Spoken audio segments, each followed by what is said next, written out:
¿Qué tal? ¿Cómo están? Ya han visto ustedes el editorial de don Julio Ariza.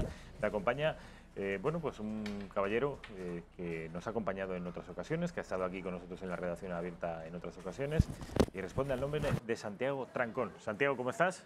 Encantado, muy bien, gracias por la invitación. Qué bonito nombre, ¿eh? Santiago. Santiago, Sí, me patrón, gusta. patrón de España, ¿eh? He de Santiago. decir la verdad. Además, Santiago, aunque criado en Cataluña, es originario de el León. Reino de León. El Reino de León, Además, efectivamente. uno de los reinos El fundadores primer reino de España. y forjadores de nuestro país. Efectivamente, el primer reino de España. Y además el lugar donde empezó un cierto parlamentarismo. Sí, se ha denominado la cuna del parlamentarismo porque en 1180 y algo se hicieron las primeras cortes donde estaba representado el pueblo llano.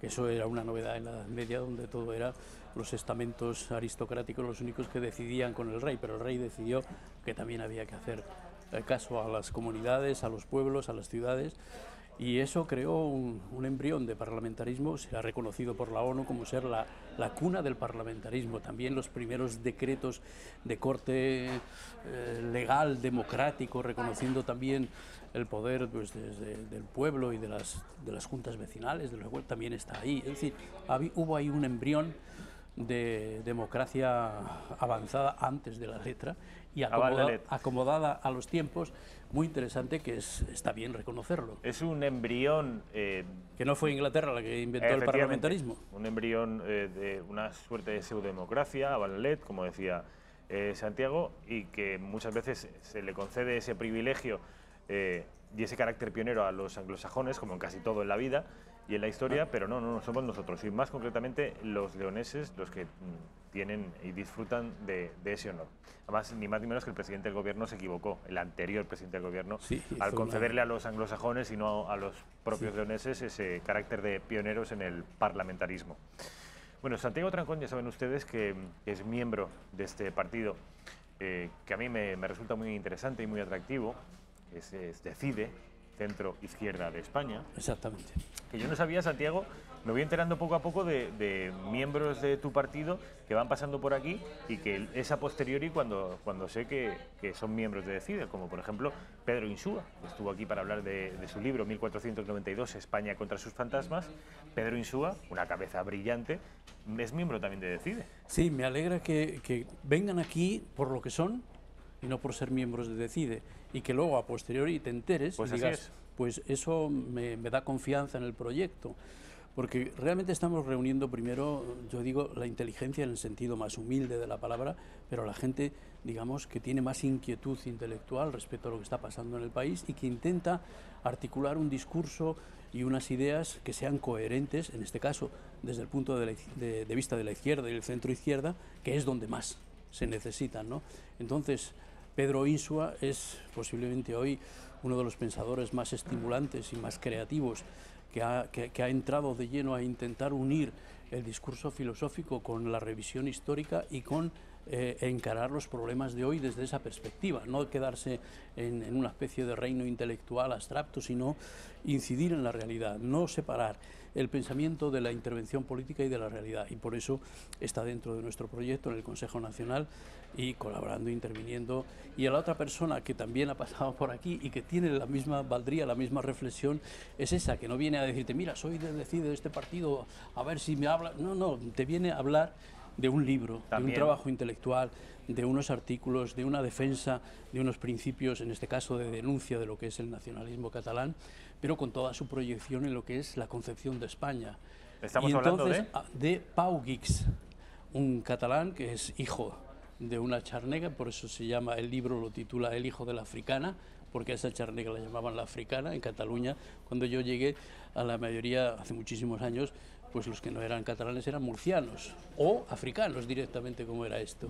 Es curioso como ya en la terminología, incluso de la gente cualquiera, ya estaba introducido ese virus de exclusión, de xenofobia, de racismo, que ahora, después de que llevo ya casi 40 años denunciándolo, resulta que ahora ya todo el mundo lo acepta. ¿Por qué? Porque se han dado cuenta que hasta el presidente de la Generalidad pues es un racista convencido, que se le está permitiendo algo que no se permitiría a ningún nazi en en Alemania. Decir las cosas que está diciendo serían motivo de encarcelamiento en Alemania, simplemente, sin ir más lejos. Y aquí, sin embargo, llega nada menos que a adquirir el poder de la Generalidad y a dominar y a controlar un dinero incalculable, que ya se lo está ofreciendo el nuevo gobierno, sin ningún control. Te estás adelantando, Santiago, ahí estamos viendo imágenes de Cataluña, porque antes de pasar a la actualidad política, que tiene que ver obviamente con Cataluña, aunque también con el tema de los migrantes, antes de pasar, como digo, a la actualidad política, quería seguir abundando en el proyecto, en tu proyecto político, en vuestro proyecto político, en Decide. Cuéntame un poco más, para un espectador de Intereconomía que tenga una sensibilidad progresista, que sea antiguo votante del Partido Socialista, pero algo decepcionado, ¿qué puede ofrecer Decide que la izquierda, llamémosle ortodoxa, o debería ser heterodoxa, no ofrece? La izquierda reaccionaria, en el fondo. La izquierda que tenemos, la izquierda oficial, es enormemente reaccionaria, en casi todos los campos, analices como lo analices. Nosotros ofrecemos una cierta coherencia. La coherencia hoy pues parece que es lo menos importante, ¿no? Pero la gente que vota y la gente que quiere acercarse a resolver los problemas, lo que quiere saber es que lo que le dices luego se cumple y que eres lo que dices y dices lo que eres y que no hay una distorsión en el discurso. En el caso del PSOE, digamos que es no digamos ya en el caso de Podemos, las palabras no valen para nada. Hoy digo una cosa y mañana digo la otra y no pasa nada. Sí, pero concreta, Santiago, ¿a qué te estás refiriendo exactamente? ¿Dónde la izquierda se ha vuelto reaccionaria? ¿En qué asuntos? La izquierda se ha vuelto reaccionaria en dos aspectos que son su esencia. Por un lado, en la igualdad, desprecia la igualdad, le da igual que en Cataluña los hijos de los trabajadores tengan el triple de fracaso escolar que los madrileños, siendo las mismas personas, no es que sean imbéciles los que han ido a Cataluña, y es el sistema escolar, el sistema social, el que está marginando, discriminando a los hijos de los trabajadores de tal manera que generaciones enteras están fracasando en la puerta que le da a la igualdad social, que es la igualdad de oportunidades que da la enseñanza. El índice de fracaso escolar es 3 veces en Cataluña mayor que el de... Y dentro de Cataluña el doble de los que son catalanohablantes tienen el doble de mayor éxito, y el fracaso está en los castellanohablantes o hispanohablantes. Eso indica unas diferencias de clase. Es decir, la izquierda, si algo se ha caracterizado, es por intentar resolver los conflictos y equilibrar para que el pobre no siga siendo pobre y viviendo en la miseria y dependiendo, esclavo de todo, sino que tenga alguna oportunidad de ascenso social. Eso está radicalmente cortado cuando la enseñanza está diseñada exclusivamente para que los catalanes ocupen el poder. ¿Quién ocupa hoy el poder y el dinero en Cataluña? Es evidente, y eso se está consagrando mediante una institución como es la enseñanza. Eso es radicalmente contrario a la izquierda, pero luego es contrario a la izquierda también el no tener en cuenta una visión de España. ¿Desde cuándo la idea de España ha sido patrimonio de la derecha es patrimonio de todos los españoles? Y el primer interesado en la igualdad y el concepto de España son la gran mayoría, lo que somos trabajadores y asalariados, somos los primeros interesados, que la única garantía que hay de igualdad es la idea de España como un Estado democrático que iguala a todos ante la ley, ante las obligaciones y los derechos.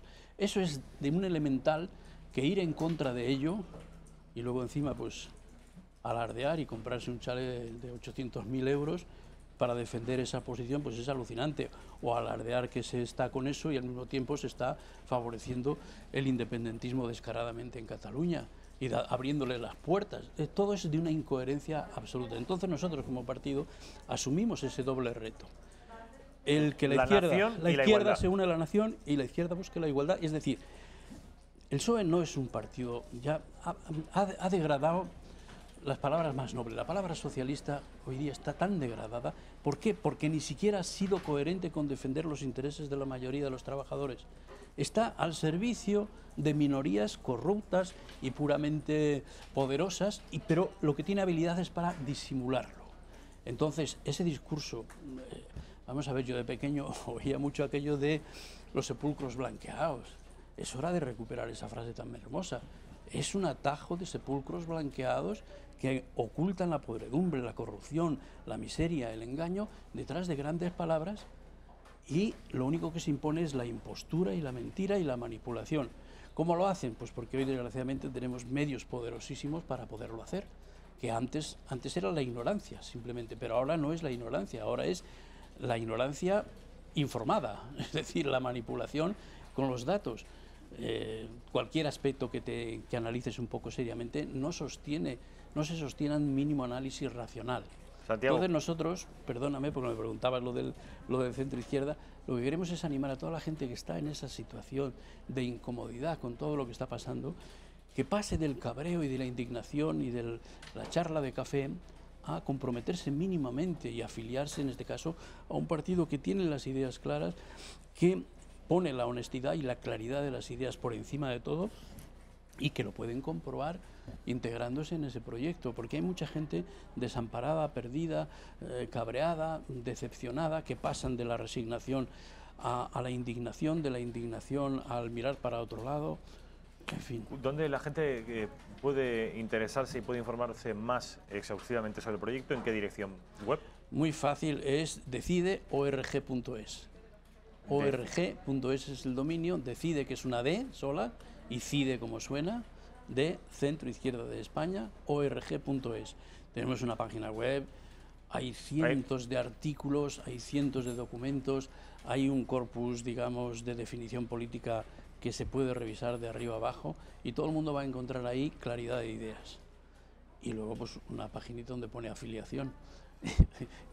De un poquito y por nada, 5 euros al mes, hay que hacerlo ya, por si acaso alguno se asusta y si está parado no tiene ningún problema, o si tiene problemas de dinero, lo importante es unirse al proyecto y que no nos sintamos solo como ahora, que somos ciertamente una minoría.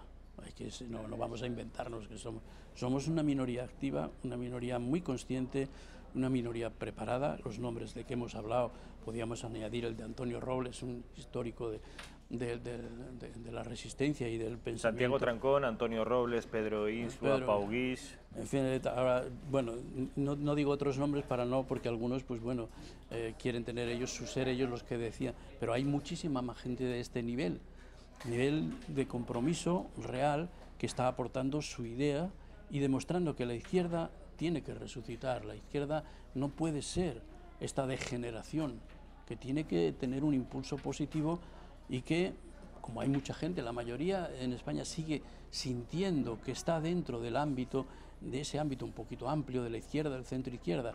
No vamos a modificar eso, dejemos a la gente que piense lo que piense, pero si está ahí, que encuentre referentes. Lo mismo que hay otra gente que dentro de la derecha y el centro derecha o incluso la ultraderecha puede encontrar su acomodo legítimo. ¿Qué le pasa a todo el resto? Que según las estadísticas son entre un 60 y un 70%.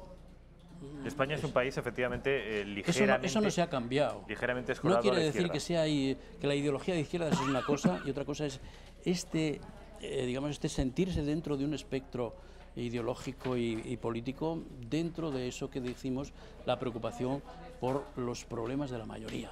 Y no hay más. Santiago, la referencia durante mucho tiempo para ti, y entiendo que para muchos de tus actuales compañeros en Decide, fue el Partido Socialista. Con toda la historia de esas Muchos siglas, hemos estado militando. Habéis sido miembros del Partido Socialista. Como aquel libro de Vargas Llosa, ¿cuándo se jodió el Perú? ¿Cuándo se jodió la izquierda? ¿A partir de cuándo entendéis que empieza la izquierda yo creo que la izquierda a soltar ramarras con la idea de nación? Fundamentalmente ha ocurrido el proceso. Si tenemos que encontrar un punto de origen, debíamos de buscarlo y localizarlo en Cataluña a partir de 1980, por poner una cifra. 1980, donde el PSC, bueno, el PSOE renuncia a sus siglas en Cataluña y pasa a ser el PSC. Y el PSC, infiltrado absolutamente de catalanismo, que luego era nacionalismo, que ahora es independentismo, que ahora es golpe de Estado, porque todo es una solución, no tiene solución de continuidad. Este proceso ha ido de ahí, solo que se ha ido ocultando según las circunstancias, ¿no? Pues el virus de todo, digamos, del contagio de la izquierda está ahí. Porque antes un partido comunista no se le ocurría nada hacer. Entonces, aquí tenemos todavía algunos viejos militantes comunistas que están escandalizados. Ahora mismo hay un acto precisamente de Pedro Insua y de Paco Frutos hablando del tema y bueno, son personas que no han no se han dejado abducir por el nacionalismo, que además abducir económicamente, porque todos los que se han dejado abducir, si indagamos, había que ver sus cuentas corrientes, todos, desde los dirigentes del PSC a los dirigentes de UGT, de comisiones, ha sido una compraventa descarada. Yo conozco muchos casos de esa compraventa por parte de Pujol, que era un maestro, digamos, en el chalaneo y en el comprar y vender, que bueno, hoy escandalizaría a cualquiera. Posiblemente el ocultar grandes de estas miserias es lo que ha llevado, entre otras cosas, al Partido Popular a tener esa actitud tan absolutamente pusilánime. Si no está atado de pies y manos por corrupciones y trapicheos, no entiendo la actitud de Rajoy. Es inconcebible, ¿no?, que una derecha, para defender sus intereses, renuncia a sí misma. Es como también cierta burbuja en la que están metidos los empresarios de este país, que a mí es una cosa que me da muchísima, en el fondo, tristeza y pena. Pero ¿en qué mundo vive el empresariado? Cree que su negocio está por encima del bien y del mal nacionalista, que no le va a ocurrir nada con lo que está pasando en Cataluña. Cree que tiene lugares de refugio donde no le va a afectar. No se compromete, no se compromete. Nosotros decimos la verdad, tenemos unas limitaciones económicas y de todo, que simplemente hoy hay procesos de apoyo, de ayuda, de donaciones legal, perfectamente organizado, que alguno que tuviera un mínimo de sensibilidad diría, bueno, vamos a apoyar la posibilidad de todo esto. No, de repente buscan alguien, ciudadanos, y ahí se vuelcan todos, y luego cuando les sale mal no saben para dónde mirar, porque el problema de Ciudadanos, claro, al no tener una solidez de discurso serio, pues se desmorona ante el primer embate que ha tenido. Esperemos que se recupere para bien de todos, pero desde luego no deja de ser una apuesta muy poco informada. Vamos a pasar, Santiago, ya a la actualidad política inmediata. Me interesa conocer cuál es tu punto de vista, en tanto que miembro de esta nueva plataforma política de centro-izquierda. Quiero que me digas, que me hables sobre tu punto de vista, tu opinión sobre el asunto de los migrantes, el barco Aquarius, porque supone un dilema moral, ¿eh? Vamos a ver primero al alcalde de Valencia, Joan Ribó, que es de Compromís, y luego hablamos de este asunto. Algo nuevo hay en el Estado español, ha llegado la primavera, hay que decirlo con claridad, y en este caso pues yo creo que se ha dado un paso importante que yo quiero saludar al permitir la entrada de este barco o de los barcos, del o de los barcos en el puerto de Valencia. Desde entonces, ¿qué sabemos? Pues sabemos que en principio no vendrá un barco, que previsiblemente vendrán 3, esperamos la llegada de 3 barcos que se han distribuido los 3 y que vendrán al puerto de Valencia presumiblemente el fin de semana. ¿Qué vamos a hacer? Pues poner en marcha todo ese dispositivo que en su momento nosotros incluso económicamente dotamos, que luego se ha ido distribuyendo para acoger a refugiados, ponerlo en marcha a toda velocidad junto con la Generalitat. Bueno, ya han escuchado ustedes a Joan Ribó de Compromís, la coalición Compromís, que es una coalición de izquierdas y nacionalista no valenciana, a pesar de ser valenciano, sino pancatalanista. La izquierda está haciendo un icono de este barco y del concepto de ayuda a los refugiados. No hay más que ver, por ejemplo, las declaraciones del siguiente testimonio. Premio Nobel, Rigoberta Menchú. Vamos a verlo. Me parece a mí que es una obligación hacer un acto humanitario. Yo creo que la migración no debe ser un acto humanitario, debe ser una relación natural. Sin embargo, pues en este caso, este barco o es vida o es muerte, y por lo tanto todos los países tienen la obligación de brindar una oportunidad de la vida. Pues felicito a España porque creo que también para las nuevas generaciones es un ejemplo importante y para los otros países de Europa. No hay muro que pueda justificar sacrificar vidas humanas en cualquier lado del mundo. No hay muro que justifique sacrificar vidas humanas. Cuando habla de muro se refiere a las fronteras nacionales. Rigoberta Menchú, hay que concretar. ¿Qué te parece? Mira, oye uno eso y dice, bueno, pues sí, ¿quién va a estar en contra de ese discurso pues, de humanitario y de apoyo y de ayuda? Es lo más normal. Pero acto seguido uno se dice, ¿y si me están manipulando? y si están utilizando mis buenos sentimientos para otras cosas que son radicalmente distintas. Y aquí es donde empieza un poco el razonamiento, la razón, y donde uno debe descubrir detrás de toda esta puesta en escena efectista y tal, lo que hay. Y si no pasas a ese segundo plano, estás cayendo en la más absurda y estúpida de las manipulaciones. Que te manipulen los sentimientos humanitarios es lo último que se puede hacer a una persona. Entonces, una persona mínimamente racional dice, bueno, esto es un problema político, hay que analizarlo desde el punto de vista político. Y no se puede ignorar todo lo que eso supone y lo que hay detrás. Y no puedes ignorar a las mafias, no puedes ignorar el engaño que sufren esas gentes, no puedes ignorar el sufrimiento a que van a estar padecidos, que van a padecer esas personas. Y no debes ignorar que todo esto, en el fondo, si lo que buscas es evitar estos casos, no lo estás haciendo. Estás contribuyendo a que eso continúe del mismo modo. Si no pones remedio por otra manera, eres una persona que esos sentimientos a los que me apelas, yo te los devuelvo y digo, eres una persona absolutamente desgraciada si estás permitiendo que esto se repita. Un caso, vamos a atenderle. Pero si eso se va a convertir, como es normal, al no hacer nada para evitarlo, desde el origen, a piles de cosas, a combatir las mafias. En fin, aquí he oído un poco el discurso de Ariza y es de lo que suscribo totalmente.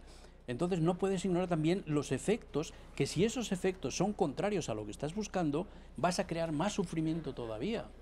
Vas a crear todavía más pateras, más barcos, más... Entonces, ¿cuál es la alternativa? ¿No les acogemos?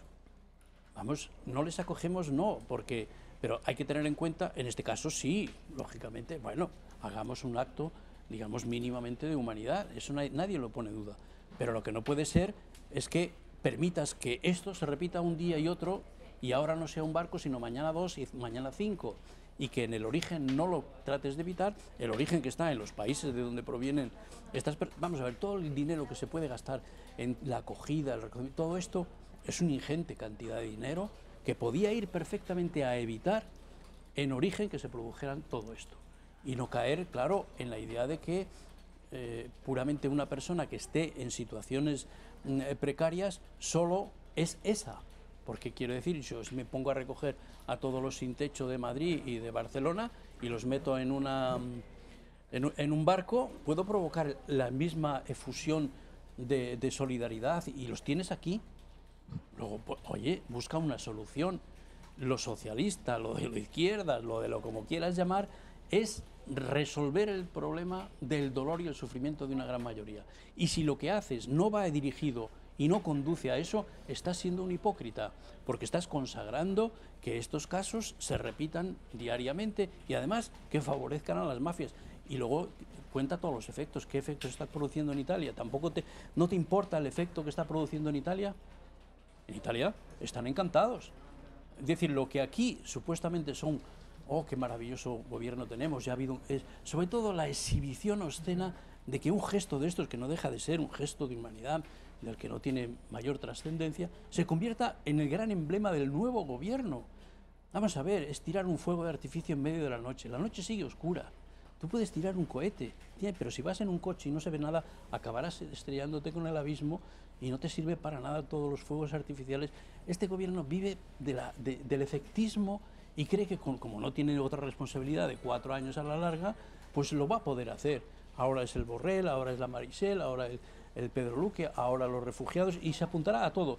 ¿Solucionar los problemas? Eso le importa un pepino. Lo que interesa es rentabilizar política y económicamente. Por eso me parece obsceno. Me parecería muy bien cuando vengan estos inmigrantes que les entrevistaran y dicen, a ver, ¿tú de dónde vienes? ¿Cuánto has pagado por venir aquí? ¿Qué esperabas encontrar aquí? ¿Qué idea tienes? Es decir, conocer la realidad de verdad. Y eso daría una visión al fenómeno quizás un poco distinta, ¿no? Es decir, oye, ¿y no hubiera sido mejor que tú no hubieras necesitado venir aquí en estas condiciones? Y se te podía haber ido, sí, hombre, si yo tuviera en donde he nacido un mínimo de apoyo social igual, oye, este dinero que voy a costar yo aquí, igual invertido allí en el lugar de origen, simplemente el mismo dinero, igual, porque hay que tener también el dinero que se llevan las organizaciones, estas llamadas no gubernamentales. Es decir, que el dinero que está generando todo esto es enorme. Vamos a ver, Yo leí últimamente una cosa que es, pero lo digo en plan provocativo, de verdad. La Casa Real creo que nos cuesta 8 millones. Una cosa y tal. La más barata de Europa. Sí, vale, aunque fuera el doble, si está justificado y tal. Pero resulta que una ONG de estos que van en contra de Israel, el BDS y no sé qué, entre unas cosas y otras puede ganar 5, 6, 8 millones. Es decir, nos puede costar lo mismo. Unas ONG que lo único que están es promoviendo el antisemitismo, el promover la permanencia del terrorismo en los territorios ocupados, etcétera, nos está costando lo mismo que esto. Y dice, bueno, vamos a ver, aquí hay que ser, si eres de verdad una persona sensible y apelo desde la caridad al sentido de justicia más radical, tienes que ser coherente y quieres ayudar a los demás, les tienes que ayudar de verdad. No favorecerles que continúen en una situación de explotación donde una minoría les está absolutamente manipulando y encima que eso nos ayude a manipular a los demás y diga, voy a blanquear. El PSOE de repente se ha convertido en... Bueno, no, el PSOE sigue siendo lo que es, no puede estar diciendo esa cosa y al mismo tiempo estar favoreciendo el que los hijos de los hispanohablantes en Cataluña estén siendo los parias y los discriminados, y son millones, porque 2 millones de independentistas no son 7 millones de que no lo son. Cuando se habla de Cataluña son los 7 millones. Y tú no vas a complacer a 2 millones ahí y el resto. Si eres mínimamente coherente y quieres la igualdad de oportunidades y que esos que son trabajadores, asalariados, vivan mejor, tienes que encarar ese problema. Y lo mismo pasa con los inmigrantes o con... Es decir, que vivimos un mundo tan revuelto, tan manipulado, tan sometido a los efectismos puramente de las noticias, de las portadas y tal, que desgraciadamente la razón, la palabra, el serena, está ocupando un lugar muy marginal. Y aquí nosotros, como Partido Nuevo, pues creemos en la razón, creemos en el valor de la palabra, creemos en los buenos sentimientos y creemos que ayudar a la gente no es engañarla. Y para Vamos a quedarnos con esa última frase para acabar esta entrevista. Creemos que ayudar a la gente no es engañarla. Uno de los portavoces de Decide, Centro Izquierda de España, Santiago Trancón que Pérez. Se animen a juntarse a nuestro proyecto de muchas maneras, de verdad. Decide.org. Y lo digo aquí en un espacio donde teóricamente... teóricamente en la práctica somos, sí, en la práctica, pero más bien de derechas, más que de izquierdas. El grado de libertad que digamos que tú permites aquí sería modélico, y si, lo hemos dicho por privado varias veces, los medios de comunicación, si tuvieran un mínimo de honestidad y de claridad, como puede ser este espacio que la gente puede denigrar por puro, no sé, ideología y sectarismo puro, pues otra España tendríamos, porque la España se construye con sentimientos y con ideas nobles que además siguen estando ahí. Es una minoría, digamos, poderosísima la que está arruinando los nobles sentimientos de la mayoría de la gente. Y eso hay que recuperarlo y hay que tener fe en que se puede hacer, porque pasar del pesimismo digamos, al realismo es imprescindible. Pues para eso se ha creado un partido político desde hace poquito tiempo. Y agradezco mucho que nos des oportunidad de, por lo menos, de darnos a conocer. La gente de izquierdas y la gente de centro izquierda, la gente progresista, aquellos votantes del Partido Socialista decepcionados, también quizá algún votante de UPyD decepcionado o que ya crea que su partido no tiene... En fin, entiendo que el caladero de votos potencial de este nuevo partido yo creo que es muy interesante, incluso también muchos votantes de Ciudadanos. En fin, cualquier español que tenga unas ideas más o menos progresistas, yo creo que la opción de Decide es una fantástica opción, es mi punto de vista. Ustedes tendrán que juzgarlo por las palabras de este portavoz suyo y sobre todo por lo que ustedes vean y lean en su propia página web, que es donde aparece. Ahí Decideorg.es. Un vademecum ideológico, una presentación tienen de todo, ideas, manifiestos, principios, en fin, y la posibilidad también de unirse al proyecto, como simpatizante o como afiliado. Queda dicho. Santiago Trancón, un placer. Muchísimas gracias por el apoyo. Vamos a publicidad y a la vuelta estamos con David Felipe Arranz, que ha recibido en el día de ayer un premio. Nos lo va a contar él en directo y además, como todas las semanas, nos va a recomendar 3 nuevos libros de su biblioteca particular.